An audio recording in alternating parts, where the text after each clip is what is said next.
जो सुनीति है, सुनीति का सीधा सीधा अर्थ होता है सु माने सुंदर, नीति माने बुद्धि, नीति माने विचार। जिसकी सुंदर बुद्धि हो, सुंदर मति हो, उसको सुनीति कहते हैं। दूसरी का नाम है सुरुचि। सु माने सुंदर, रुचि माने बुद्धि।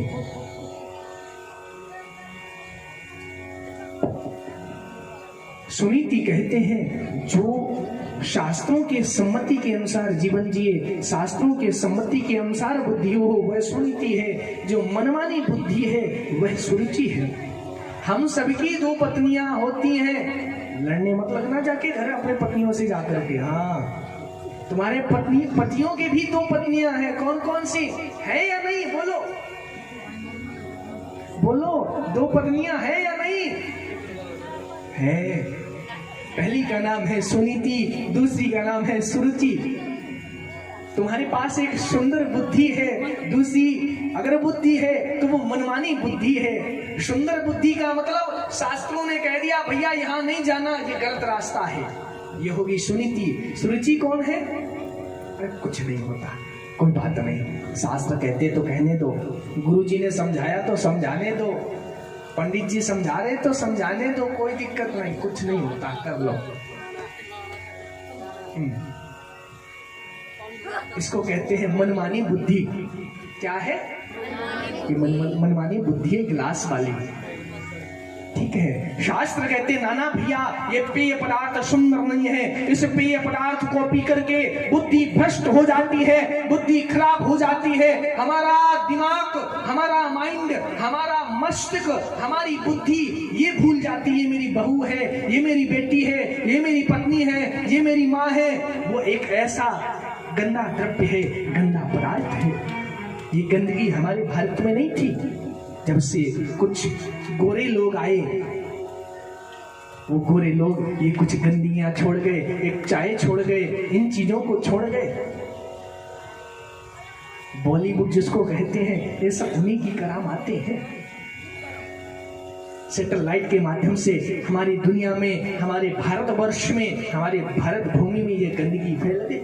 नहीं थी हमारे भारतवर्ष में। आज भी बड़े बुजुर्गों को देख लेना, जो आपके दादा लोग हों या जो आपके ससुर लोग हों, आप लोगों के पिताजी, दादाजी इत्यादि हों, वो इन चीजों को लेने की जगह तो बात छोड़ो, दर्शन तक नहीं करते थे। आज भी बहुत सारे आपके गांव में ऐसे घर मिल जाएंगे जिनके घरों में इस चीज का प्रवेश नहीं होगा। बहुत सारे घर मिल जाएंगे, और बहुत सारे ऐसे भी घर हैं भैया इसके बिना तो उनका एक मिनट नहीं बीतता। राम राम राम, हमें तो भगवान बचाए, कुछ सद्बुद्धि दे, मैं व्यासपीठ से प्रार्थना करता हूं। वो हो गई मनमानी बुद्धि, वो हो गई सुरुचि, वो हो गई जो शास्त्र सम्मत बुद्धि है, उसे सुनीति कहते हैं। दोनों पत्नियों के गर्भ से एक एक बालक ने जन्म लिया। जो बड़ी पत्नी सुनीति थी, उनके गर्भ से ध्रुव का जन्म होता है। दूसरी जो मनमानी बुद्धि थी, सुरुचि थी, उसके जन्म से उत्तम नाम के बालक ने जन्म लिया। अब देख लो फर्क। जो शास्त्र सम्मत जीवन जीता है उसके यहाँ तो भक्त ध्रुव जाता है, मनमाना जीवन जीता है, उत्तम जैसा पुत्र मिलता है, कोई लाभ नहीं। एक दिन राजा उत्तानपाद अपने राज्य सिंहासन पर राजमहल में बैठे थे। ध्रुव जी जाकर के उनकी गोद में चढ़ जाते हैं। इनकी सौतेली माँ आती है, ध्रुव जी का हाथ पकड़ करके उतार करके नीचे खड़ा कर देती है। ए पुत्र ध्रुव, तू सिंहासन पर बैठने के योग्य नहीं है। अच्छा माँ, इस सिंहासन पर बैठने के लिए मुझे क्या करना पड़ेगा? आज ये सुरुचि कह देती है कि तपस्या आराध्य पुरुषम, उस आराध्य पुरुष की बेटा जाकर के उपासना करो। जब वो भगवान श्रीमन नारायण प्रसन्न हो जाए, कह देना मुझे सुरुचि के गर्भ से जन्म मिल जाए। मेरे भक्तों, आज ये सुरुचि केवल भक्त का अपमान नहीं कर रही, भक्त के साथ भगवान का अपमान कर दिया। कहना क्या चाहती है? जब तुझे भगवान मिल जाए तब तू मेरी कुख मांगना, मेरा गर्भ मांगना है। अगर भगवान मिल जाएंगे तेरा गर्भ क्यों मांगेंगे? अरे वो तो त्रैलोकी का नायक है, पूरे ब्रह्मांड को बनाने वाला है, उससे तो उसी को मांगेंगे। ध्रुव ध्रुव जी महाराज मानो ऐसे रोते बिलखते चले आ रहे हैं जैसे सोए हुए सांप को कोई पीटे। वो जब फुफकारता है उसके आंखों में वह रोष वह क्रोध दिखता है। ध्रुव जी महाराज रोते आंखों में क्रोध लिए लाल लाल आंखें लिए अपनी माता के पास आए। इनकी माता को जब पता लगा मेरी सौतेली जो मेरे पति की दूसरी पत्नी है उसने मेरे पुत्र के साथ ऐसा गंदा व्यवहार किया। भैया आजकल की अगर माताएं होती ना तो लाठी लेकर के पहुंच जाती लड़ने के लिए, युद्ध छिड़ जाता महाभारत का। लेकिन सुरुचि ने कुछ नहीं कहा। बेटा उसने मुझे मंदभागिनी कहा है, कोई बात नहीं, मैं मंदभागिनी हूँ, मुझे पता है। अरे तेरे पिता कानपाद को महाराज को मुझे पत्नी तो क्या दासी स्वीकार करने में लज्जा आती है। मैं ऐसी मंदभागिनी हूँ। उसने तुझे उस परम पिता की उपासना का मार्ग बताया है। बेटा तू उसे पाल लेना, आज उसकी बात को भूल मत जाना। ध्रुव जी महाराज गुस्से में बोले, माँ तुम भी उनकी बात का अनुमोदन कर रही हो, उनका पक्ष ले रही हो।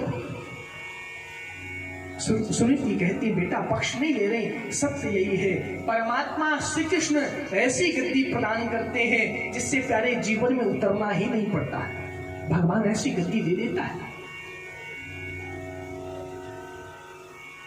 अगर मैं सूत्रात्मक विधि से संक्षेप में शॉर्टकट से कहूं, सीधा सा मेरी बात कहने का मतलब ये है, ध्रुव जी महाराज के मस्तिष्क में बात प्रवेश कर गई। भगवान श्री कृष्ण ऐसी गद्दी पर बिठाएंगे कभी नहीं उतरना पड़ेगा। ध्रुव जी महाराज जंगल को चले जाते हैं। संत देवर्षि नारद से भेंट होती है। श्री नारद जी महाराज ध्रुव जी महाराज को द्वादशाक्षरी मंत्र ओम नमो भगवते वासुदेवाय ये द्वादशाक्षरी मंत्र प्रदान कर देते हैं। इस द्वादशाक्षरी मंत्र को लेकर के नारद जी जंगल में जाकर के इस मंत्र का जाप करने लगते हैं, भजन करने लगते हैं। एक दिन मेरा गोविंद ऊपर आकाश में दिख रहा था। ये मेरा भक्त मधुबन वृंदावन के पास जमुना किनारे बैठ करके भजन कर रहा है। ध्रुव जी महाराज ने संकल्प लिया कि भैया मैं 3 दिनों के बाद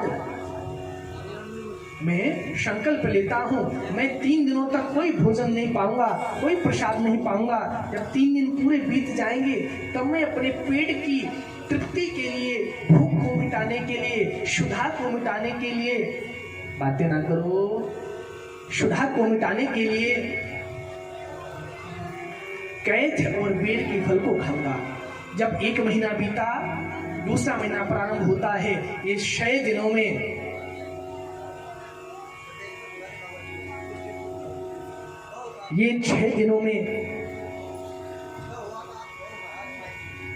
और हम सबके बीच में श्री बाबा जयराम गिरी जी महाराज जो कि सुमेलगिरी जी मंदिर से चलकर हमारे बीच में आए हैं। मेरे कथा प्रेमी सज्जनों, ये पावन ध्रुव चरित्र है और यहाँ पर एक पूज्यपाद संत भगवान का पदार्पण हो गया है। समझ में आया कुछ? उधर संत नारद का पदार्पण होता है। संत नारद द्वादशाक्षरी मंत्र ओम नमो भगवते वासुदेवाय यह उस 5 वर्ष के बालक ध्रुव को प्रदान करते हैं और यहाँ आशीर्वाद देने के लिए इस बालक को पूज्यपाद संत भगवान पधारे हैं। मैं ये चाहता हूँ महाराज जी व्यासपीठ पर आकर के इस बालक को भी आशीर्वाद दें।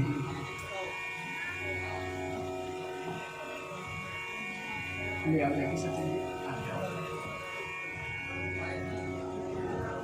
अगर ये संत न होते तो मेरी भारत भूमि न होती, आज आप लोग यहाँ न बैठे होते, कथा न सुन रहे होते। इन संतों की ही करुणा से, इन संतों की ही कृपा से आज पूरा ब्रह्मांड बचा है, हमारा सनातन धर्म बचा है। न ये संत होते न आप लोग सुरक्षित होते। ऐसे संत भगवान के चरणों में कोटिशाह मैं वंदन करता हूँ, प्रणाम करता हूँ।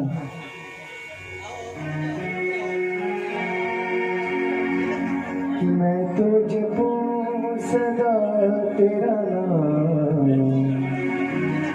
दयालु दयालु। मैं तो जपो सदा तेरा नाम, दयालु दया कर। मैं तो जपो सदा तेरा नाम, कृपालु कृपा कर। मैं तो जपो सदा तेरा नाम, दयालु दया कर। दयालु दया करो, कृपालु कृपा करो। दयालु दया करो, कृपालु कृपा करो। मैं तो जपो मैं तो जपो मैं तो जपो सदा तेरा नाम, दयालु दया करो। मैं तो जपो सदा तेरा नाम, दयालु दया करो।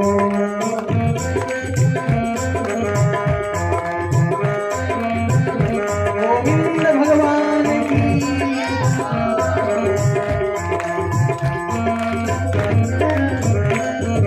द्वारे खड़े भक्त तुम्हारे, द्वारे खड़े भक्त तुम्हारे। अपनी दया खोलो द्वारे, अपनी दया के खोलो द्वारे। द्वारे खड़े भक्त तुम्हारे, अपनी दया के खोलो द्वारे।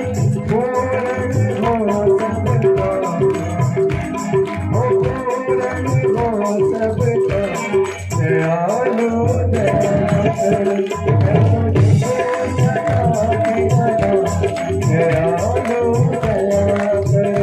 मैं तो जपो सदा तेरा नाम, दयालु दया कर।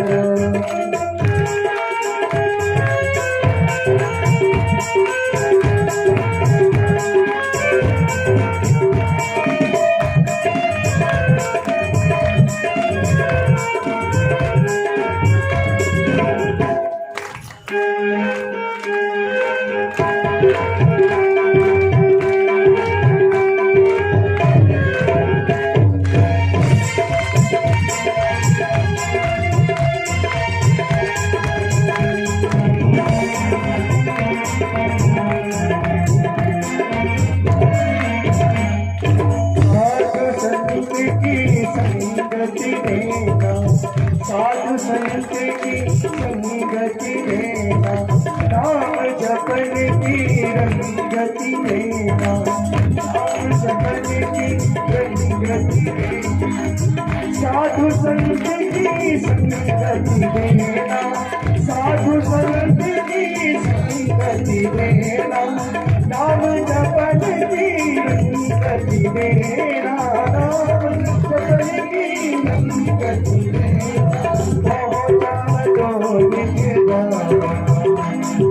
दासी बना लो घनश्याम, दयालु दया करो। सदा तेरा नाम, दयालु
राधे राधे राधे राधे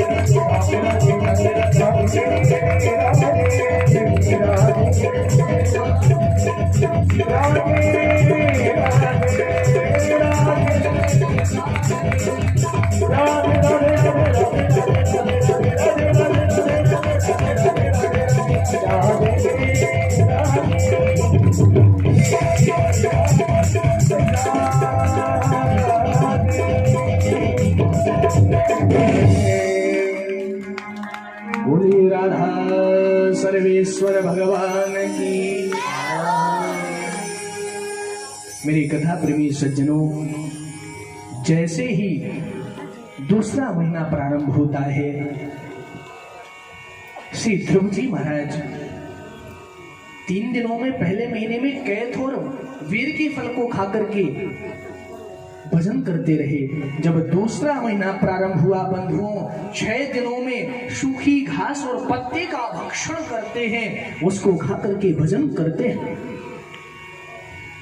दूसरा महीना पूरा होता है, तीसरा महीना बंधुओं जैसे ही प्रारंभ हुआ, इन्होंने और कठिन नियम ले लिया, व्रत ले लिया, संकल्प ले लिया। ध्रुव जी महाराज 9 दिनों में केवल मां भगवती यमुना का एक बार जल पीते हैं और जल पी करके गोविंद के नाम का भजन करते हैं, भजन में जीवन जीने लगे। तीसरा महीना बंधुओं पूरा हो जाता है, चौथा महीना प्रारंभ होता है। ध्रुव जी महाराज ने और कठिन नियम ले लिया है। चौथे महीने में ध्रुव जी ने जल का भी त्याग कर दिया। जल का त्याग करके श्वास का पान करके रहना प्रारंभ कर दिया। एक पद्धति होती है, संत लोग हमारे श्वास का भी भक्षण करके भजन करते हैं। कई बार क्या होता है, कई दिनों तक अन्न नहीं प्राप्त होता। आजकल तो प्रायः ऐसा भाव नहीं है। पहले के जो संत हुआ करते थे, संत लोग जंगल में रह करके भजन उपासना किया करते थे। कई बार ऐसा समय आ जाया करता था कि प्रसाद या फिर कह दो भिक्षा नहीं मिल पाती थी। भिक्षा के अभाव में वो श्वास का भक्षण करके भगवान नाम का संकीर्तन करते थे, भगवान नाम को जपा करते थे। जैसे ही 5वां महीना प्रारंभ हुआ, 5वें महीने में इन्होंने और कठिन नियम लिया है। उस नियम में इन्होंने क्या किया, श्वास का भी पान करना बंद कर दिया। अपने दाहिने पैर के अंगूठे के बल पर खड़े होकर के एक पैर को दूसरे पैर पे चढ़ा करके हाथ को इस प्रकार करके ओम नमो भगवते वासुदेवाय, इस द्वादशाक्षरी मंत्र का निरंतर जाप करने लगे। जब इन्होंने अपने श्वास को चढ़ाया, प्राणवायु को चढ़ाया, मेरी कथा प्रेमी सज्जनों, पूरे ब्रह्मांड के लोगों का श्वास रुक गया, अवरुद्ध हो गया। देवता लोग घबराने लगे, भैया पता नहीं क्या हो गया, अब तो उलझन हो रही है, घबराहट हो रही है, श्वास नहीं आ रहा। दौड़े दौड़े भगवान श्रीमन नारायण के पास वैकुंठ में चले जाते हैं। वैकुंठ में जाकर के नारायण भगवान को कहते हैं, हे स्वामी पता नहीं क्या हुआ, हमारा प्राणवायु रुक गया है, अवरुद्ध हो गया है। त्राहिमां शरणागतम, त्राहिमां शरणागतम। गोविंद मैं तुम्हारी शरण में आया हूं, आप मेरी रक्षा करो, मुझे सुरक्षा प्रदान करो। भगवान श्रीमन नारायण कहते हैं, हे देवताओं तुम चिंता मत करो, तुम घबराओ मत। तुम्हारा प्राणवायु क्यों अवरुद्ध हुआ है तुम्हें पता है? इस समय मेरा भक्त ध्रुव वृंदावन के पास मधुवन नामक स्थान पर जमुना के तट पर एक पैर पे खड़ा होकर के मानो जिस प्रकार एक हाथी एक गजराज किसी नाव में खड़ा हो जाए वो नाव डगमगाने लगती है, उसी प्रकार मेरा बालक, मेरा पुत्र, मेरा भक्त, मेरा दास, मेरा सेवक अपने एक पैर पर खड़े होकर के भजन कर रहा है। उसके भजन के प्रभाव से पृथ्वी डगमगा रही है। तुम लोग चिंता मत करो, मैं अभी जाता हूँ, जाकर के अपने भक्त का दर्शन करता। ध्यान देना मेरे शब्दों पर, दर्शन देने नहीं जा रहा हूँ, अपने भक्त का दर्शन करने जाता।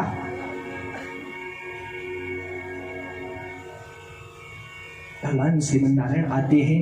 भगवान श्री मन नारायण आकर के भक्त ध्रुव को दर्शन देते हैं। मेरे पास समय का अभाव है, मैंने लाला का भी जन्मोत्सव भी मनवाना है, इसलिए मैं सूत्रात्मक विधि से कथा सुना करके कथा को प्रणाम करते हुए आगे बढ़ करके लाला के जन्मोत्सव के लिए आगे बढ़ता हूँ, जन्मोत्सव की तैयारी करता हूँ।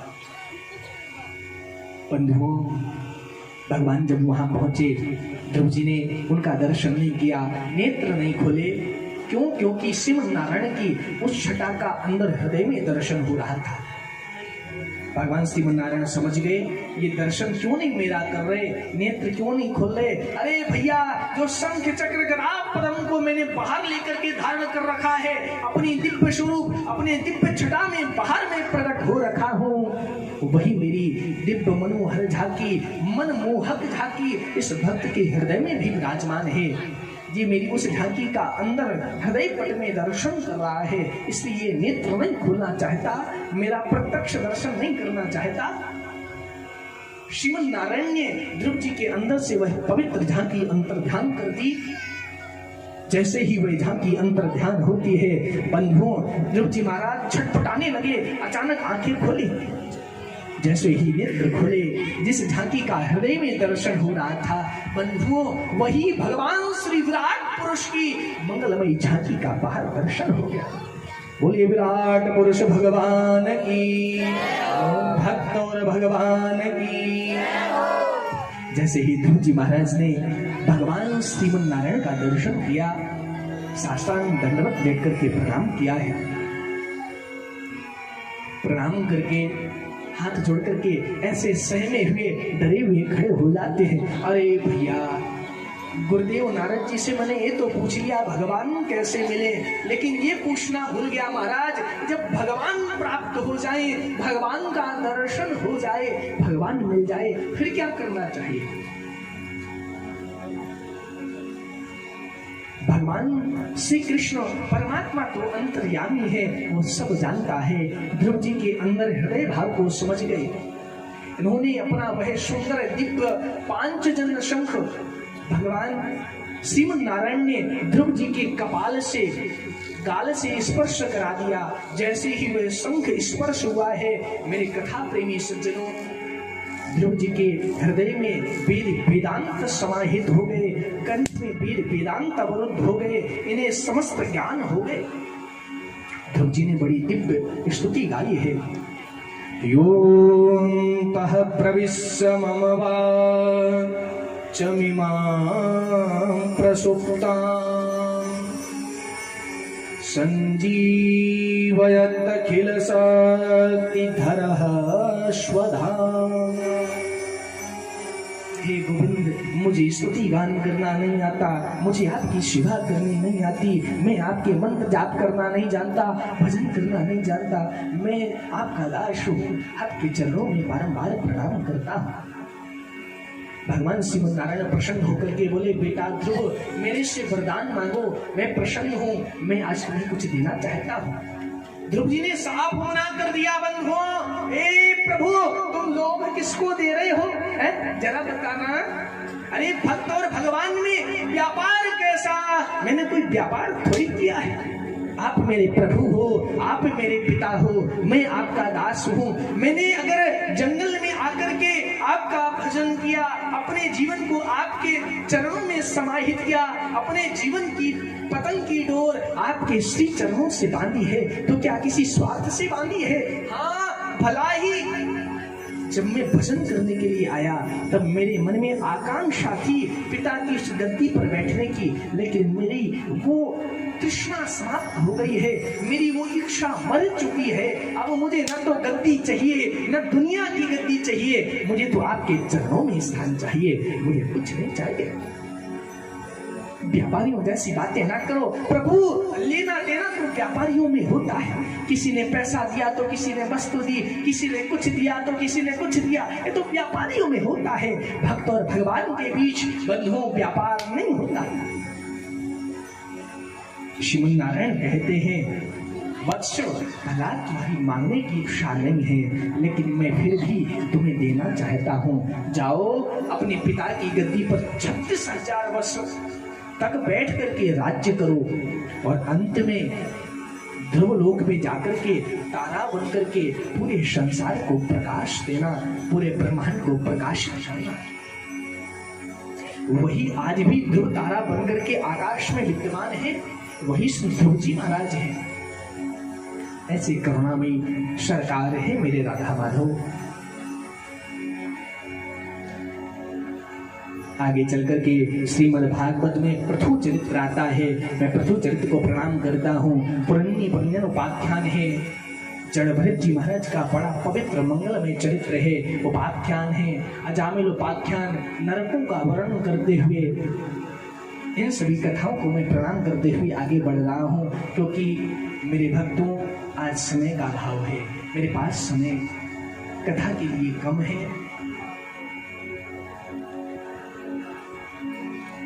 अगर जीवन में कभी गोविंद ने चाहा इस शरीर में प्राण रहे, परमात्मा ने सबकी क्षमता दी, गोविंद ने फिर दोबारा कभी भविष्य में भेजा, तो विस्तार से कथाएं सुनाऊंगा, जिन कथाओं को मैं प्रणाम कर रहा हूं। राजा परीक्षित आज अपने गुरुदेव सुखदेव भगवान से प्रश्न करते हैं, हे गुरुदेव आप एक बात बताओ, भगवान आप कहते हो समदर्शी है, समदृष्टा है, सबको एक नजर से देखते हैं, एक भाव से देखते हैं, लेकिन मुझे तो नहीं लगता, मुझे तो प्रायः देखने को यह मिलता है कि दैत्यों का विरोध करते हैं, दैत्यों को दंड देते हैं, दैत्यों को मारते हैं और देवताओं का खुलकर साथ देते हैं। श्री सुखदेव गोस्वामी कहते हैं, राजन परीक्षित ऐसा नहीं है, भगवान के जो 12 भागवत कहे जाते हैं, पार्षद कहे जाते हैं, उनमें 2 ऐसे नाम हैं जो दैत्य वंश के हैं, एक राजा बलि, दूसरे प्रहलाद जी। गुरुदेव सुनाओ ना, प्रहलाद जी पे हमारे भगवान श्री कृष्ण ने कैसे कृपा की, मैं सुनना चाहता हूं।